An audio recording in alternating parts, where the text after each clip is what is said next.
Hey traders, this is my weekend video. Just a quick recap of the markets. Some of the stuff that I had predicted last weekend did pan out.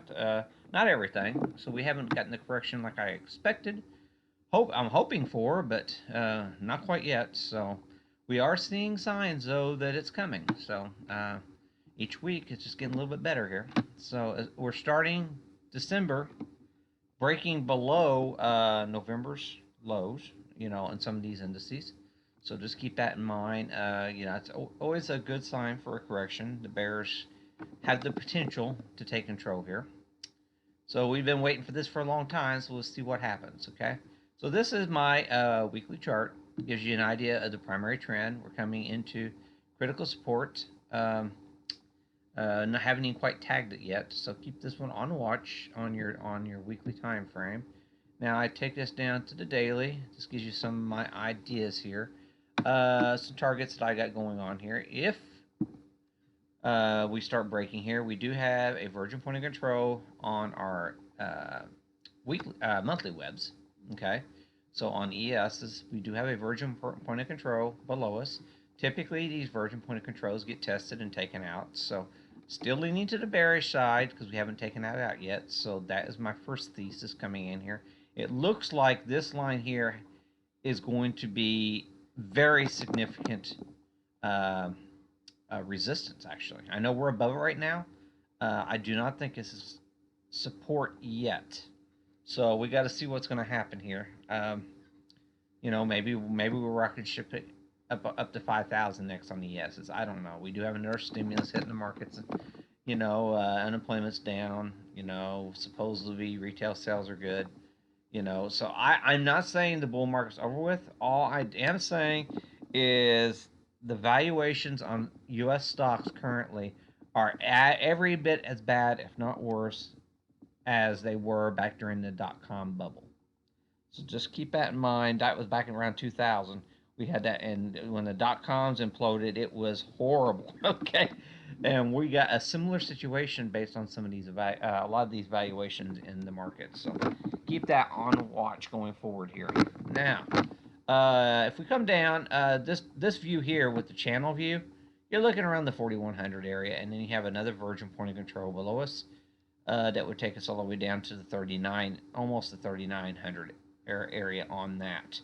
Now I do have a different view here. There you go. And this is actually looks more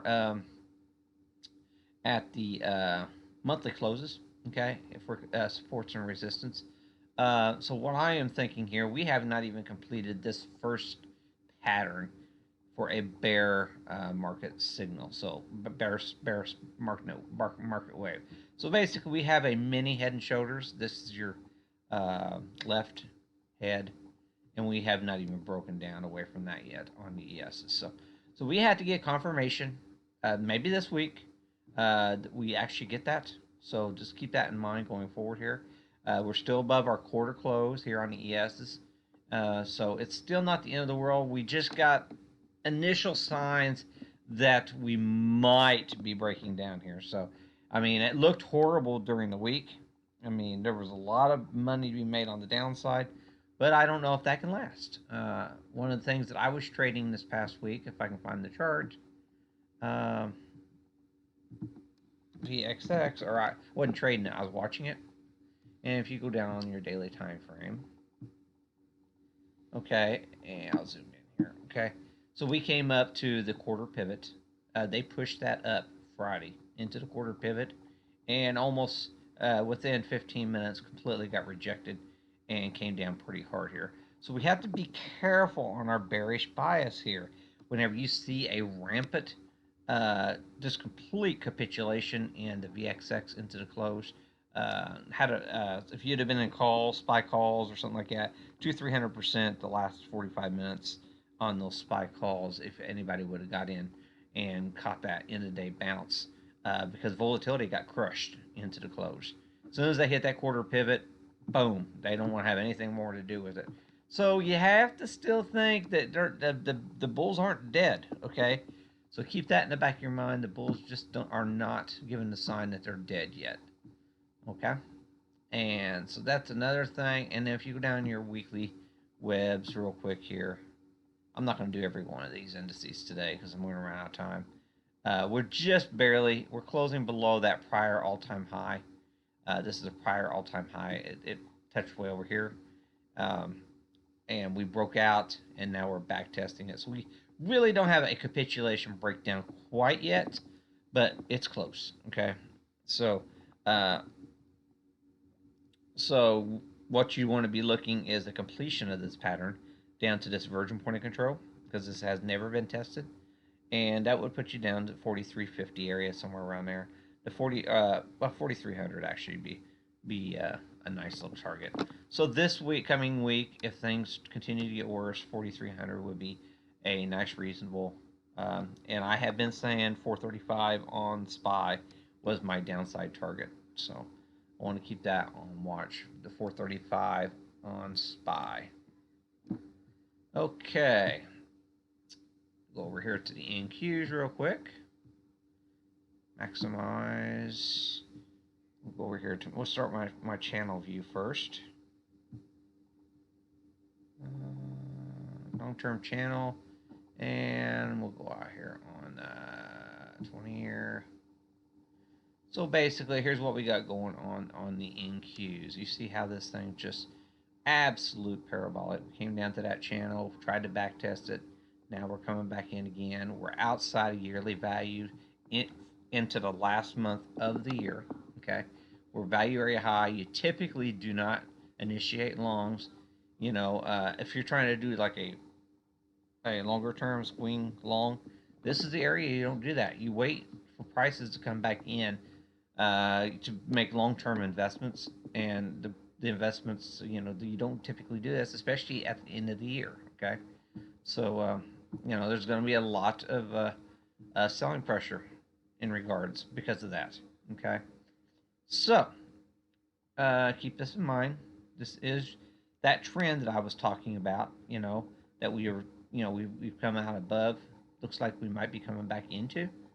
I don't see a whole lot of support here, so we could very easily come back and back test this breakout at the very least. If not, the bottom, what would complete this pattern is the bottom of this channel.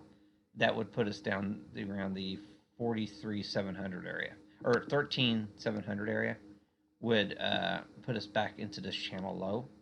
Okay, so keep this one on watch, and a complete 100% retracement would put us down to 12,750 on the NQs. Okay, so I'm still just talking about the bearish scenarios because of how lofty this is going into the end of the year. And we know that taxes are going higher. Probably anybody who's going to try to book profits going into next year, you know, you're going to be paying higher taxes on those profits, especially the mega rich billionaires. So you're already seeing a big exodus by the big tech CEOs cashing out. The perfect example was the CEO of Microsoft. He sold half of his shares of Microsoft the past couple weeks here. So that's just one, and there's others happening. Others doing that too. All these mega tech billionaires. They're taking profits off the table right here, ahead of potential higher taxes going into starting next year. So heads up on that. Okay, and then so we do have a virgin point of control down here. Hasn't been tested yet. Logic would suggest if we are getting correction, that's exactly what they're going to try to do. You know, prices migrate to those virgin point of controls. Okay, especially in a liquidation scenario. And then if I go down to the 1 hour time frame real quick here, and you can see what's going on. Now that we did take out a major virgin point of control, we took it out on the upside, broke out, we came back, and we're back testing that area right now on the NQs. Does that mean we're going to go higher? Well, we might. I mean, maybe that's all they were trying to do. Maybe all they were trying to do was come in, back test this make this a strong support for a rocket ship move higher on tech. I don't know. Your short term main, and you're still way. Here is your main channel. okay, and a long-term channel here on the NQs. So look how far away from that you are, and there's still a virgin point of control below us. So, in my opinion, this is not really the back test right here. The true back test is further down. So we'll see what happens. Let me my levels here, and we'll see what's going on with it.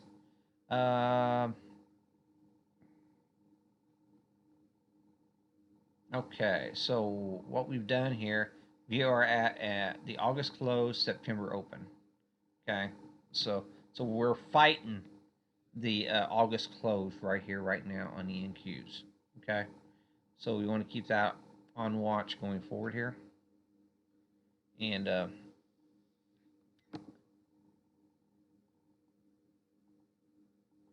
have to double check this. I don't know. I don't think those are October. I think those are a different month. I think these are like August. The August open right here. I think that's August open. I got these labeled wrong, I think. Yeah. Yeah. Yeah. I got October. Those should be August right there. Okay. So there you go. You have that on two different views here using my monthly levels. Still thinking good chance we're kind of coming lower here. Can I see anything else? And then the November 2020 close, that is your major support for the NQs. So that would be 12,500. Look how far away that is. Yeah, that's your major support, 12,500 for the NQs. Okay. Okay, let's go to Russell. Maximize. We'll start with my channel view. Did I not save it? Nope, that's not it. Uh-oh, I may have messed up, guys. Didn't have a channel view. Okay, let's go out on a 20-year. We'll start with that, okay? So basically, what we got going on here, we have been channeling we channeled sideways for a very long time here on the Russell, and we broke out. And then what I did was a measured move off that breakout, and this is a trading range that we're trading in. So it doesn't. Russell's really not trading in a upward channel. It's we recently had that on a yearly time frame, but this is actually the primary channel or trading how it's doing. So now if you go down on your daily time frames, you're down here near the low, that channeling range, the 78.6. Okay, so what you'd be targeting now to the downside now is the February low area to finish the year out now. So we'll keep that on a watch. Around the 12,000, anything 12,050 and higher is bullish. So, but this is your support area for the trading range we're currently in. So we just want to keep that one on the watch on the Russell. But yeah, that's kind of what I'm seeing with the Russell here. And we'll go down in lower time frames about virgin point of controls. And I don't think there's any virgin point of controls left for the Russell, if I remember right. So yeah. So we've satisfied all any untested virgin point of controls. So it's with the exception we do have some upside ones. So correction, downside virgin point of controls have been taken out. The only thing you have left on a weekly time frame are virgin point of controls to the upside. So you have one at 2325, one at 2400. And so I do not want to make the case that the markets are dead and we're not going back to near highs, all-time highs, because it's very likely we're going to go back to all-time highs. But everything about we're fishing for that top in the markets. We've been doing that for months, and you never know when that's going to happen. So it does look like we have a greater potential now than we have had for a while. So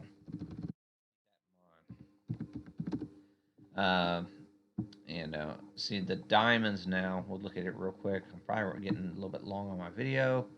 We'll go out on a weekly. Do I have a channel on that one? Yeah. I saved those wrong. So here's what we're doing. We're trading on this channel on the Dow. Looks like you see how that top right there started a breakdown, and we're back testing that. We're coming right into that on that range right here. So the Dow is really looking iffy to me. Okay, based on the channel view here. So if you go down on your daily now, so we technically the past couple days we did do a hard test of that. So don't know if it's going to break or not, but you know the potential is there. Okay, and then here on your uh, some critical levels here, we got a virgin point of control right here, April VPOC. So if we start breaking down, that would be your first test. Obviously, if we start breaking down that level, it's probably going to be pretty violent. So you're going to lose a quarter close, and you're going to probably blow right through that in that case scenario. So you would be looking for a full retracement of this move at that point, below 30,000 on the diamonds, if that were or the yeah Dow Jones. So below 30,000 would be your target to the downside. Okay. So I do not, like I said, I do not want to rule out that we're not going to go back to all-time highs, but there are some pretty good reasoning and to think that we might. But we did do repair work on some of these charts this past week. I want to point this out. Where's that at? You go down on your okay, here's what I wanted to point out here. We had some virgin point of controls. It's not even going to show them now, is it? Damn it. Maybe it's the weekly ones. I can't remember. Yeah, there you go. So we did, by testing this here, you know, we did quite a bit of repair. You know, that back test could very easily be a rocket ship moment. So I do want to point that out. That maybe that's all that we're going to give us, and then we're going to rally into the earnings. I know it's a long ways away from earnings though, so be aware of that situation. It's looking more and more like a head and shoulders to me, but and this is possibly the neckline preparing to break. We will find out Monday. It was really that short squeeze into in volatility into the close suggests to me shorts were getting extremely nervous even at the even holding over the weekend. It seemed to me the shorts were getting nervous. So I just want to keep that idea out there. Okay, thanks. Yeah, please like the video on my YouTube channel and leave some comments. I'm trying not to be absolutely bearish or absolutely bullish because I've learned my lesson over the past 10 years with uh, FO government manipulation of the markets. If this market's going to break down, I'd be looking for some sort of outside event that the markets are not pricing in. I mean, something uh, Russia military action, Crimea, some sort of major military conflict not anticipated, something the Omicron virus, something which I don't think that's going to be the case. I think they're just blowing that out of proportion, but we'll see. Only time will tell. So, yeah, see you guys later.